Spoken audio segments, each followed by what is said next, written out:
Hey guys, thanks for joining me again. This is Scott, TheXGrasshopper with NoMoreGrasshoppers.com. Today it's been 6 weeks since I started my seedlings, and I want to share a few tips and tricks that I've learned in the last few weeks since the last update.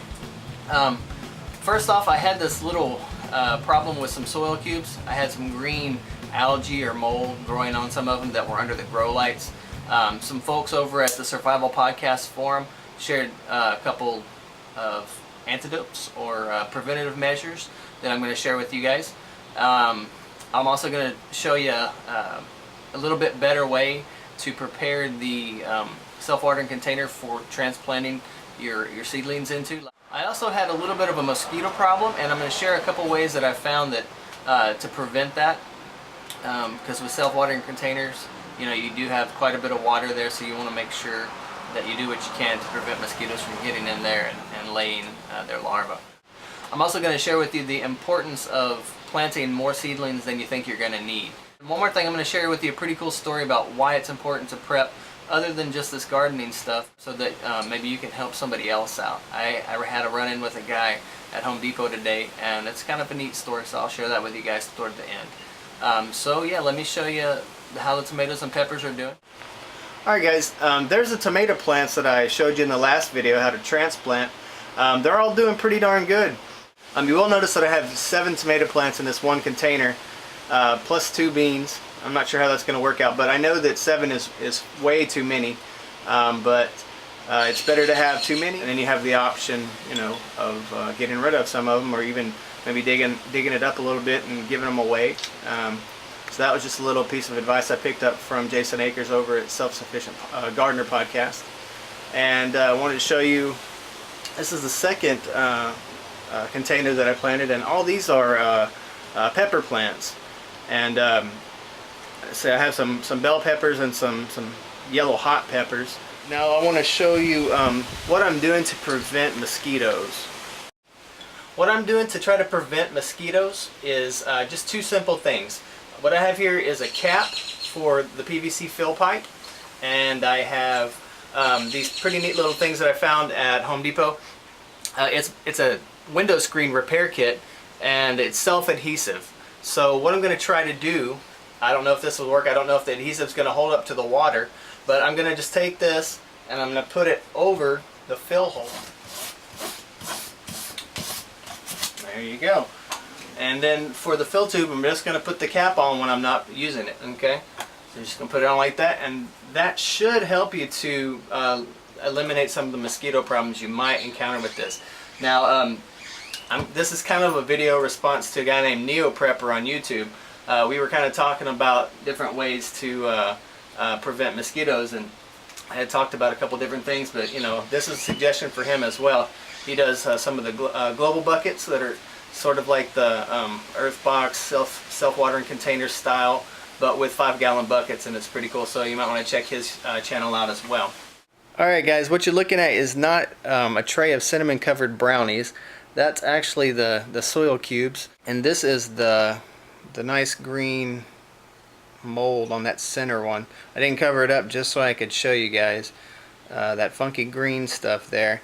That's either algae or fungus or some sort of mold, but some guys over at the Survival Podcast forum, a guy named Cedar and somebody named Kohut, were telling me that cinnamon works to neutralize it, and as well as to prevent it from happening, you can put peat moss over the seed whenever you go ahead and plant it. So it's too late to do the peat moss, but I will do that next time. And for now, we'll try the cinnamon and see how it works. Okay, now I'm going to show you a better way to prepare the container for transplanting your seedlings into. Okay, so you're gonna fill your container up to about 1.5 inches or 2 inches from the top, and then you're gonna water your container. If you have access to a hose with a sprayer, that's awesome, but on my balcony I don't. So what I've made is just a spray bottle of my own. Works like that, right? Just poke some holes in there. Just because you don't want to pour the water straight onto it, you get kind of a muddy mess, right? So you're just gonna kind of mist the top of your of your soil like that. And this way I just found worked a little bit better with the peppers. They've done really well, and the tomatoes were having problems. So I definitely think this way works a little bit better. Okay, once you have that lightly misted, you're gonna add. I left 1 bucket full of our soil mixture. I'm just gonna add. Don't add all of it yet. Just add about half of it. Just about half, and then spread that around too. Now you're gonna do your fertilizer right there. We're going to do 2 cups.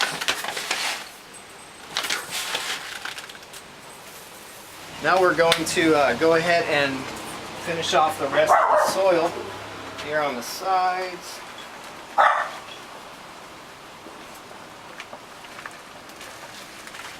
And I'm going to go ahead and cover that fertilizer layer. Now you just have to remember where where you laid your fertilizer. Some people say don't cover it, but I've read some other people who've had some real success doing it this way. So it's all, when you're gardening, especially starting out, it's all about experimentation. If you lose plants, you lose plants. It's a shame, but at least you learn, okay? So once I have that, I'm going to go ahead and give it a good misting again. You don't want to soak it. Just get it damp enough where it will provide your seedlings with that initial need they have for the water. Alright, that looks good to me. Alright, now I'm going to put the top on and show you how to plant the seedlings in there. Alright, now that you got your container ready to transplant some of your seedlings into, I'm going to talk to you a little bit about how to deal with leggy or spindly seedlings. Now, if you look at this kale, you can see it was real spindly, but it looks real healthy. The leaves look real healthy. It's got 3 true leaves on it. So I'm going to go ahead and put this in the container, but to help it along, we're going to make sure we plant it pretty deep. We're going to plant it all the way up to pretty much where the true leaves are starting, just to give it some support. So we're just going to dig a little extra deep in our container here, and when we set it in there, just want to make sure that you give it some support,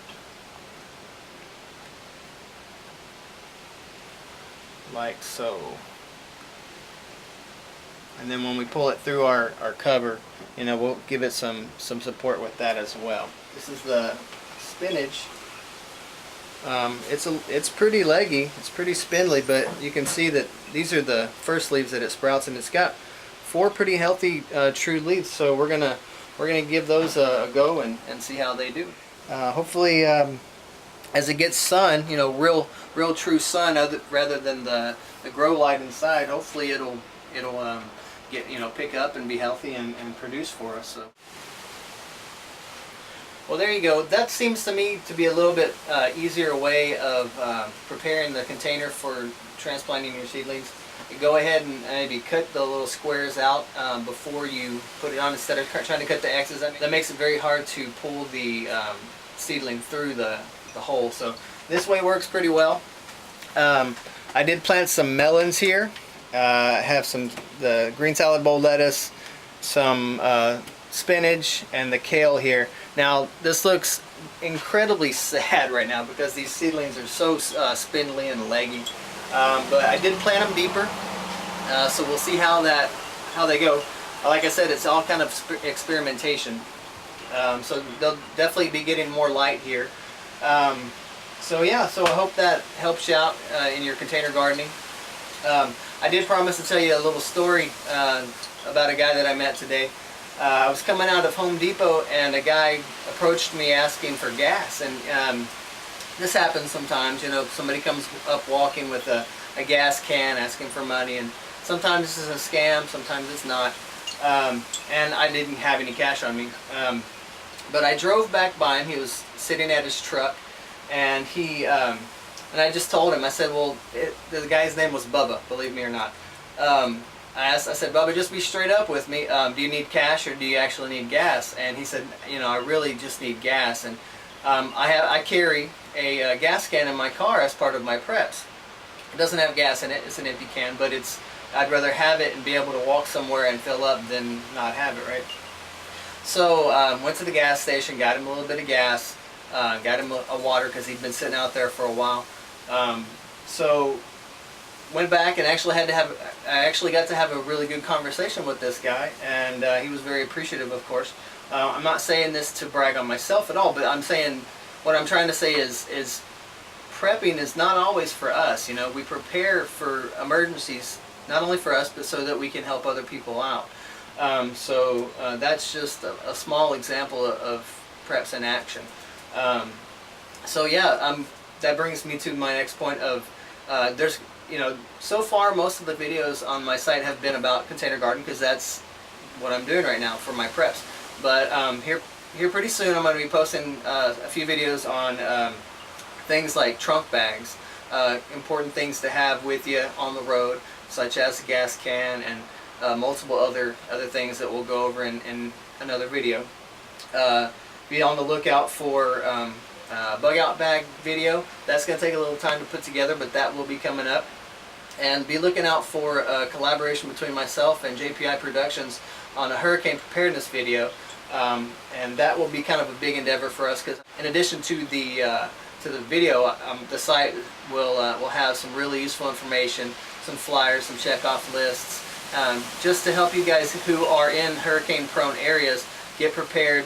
It's April now. Hurricane season starts in June. You just want to make sure that you prepare now before, you know, hurricane season starts, and you don't want to be at Home Depot, you know, the night before the hurricane's coming in trying to buy plywood to put on your windows. So we're going to go over all that. So got some exciting stuff coming up. At least I think so. So I hope you come back and join us again for another video. The garden is doing pretty darn good, and I'm happy with it, and I hope that seeing me doing this stuff is encouraging you guys to get out there and try it yourself. So until the next video, this is Scott TheXGrasshopper with NoMoreGrasshoppers.com. Come on back, check the video or check the YouTube channel. Please subscribe. Please leave comments. Like the channel if you like the videos. If you like, if you like them, and that would really help me out. So see you next time, and you guys take care of yourselves.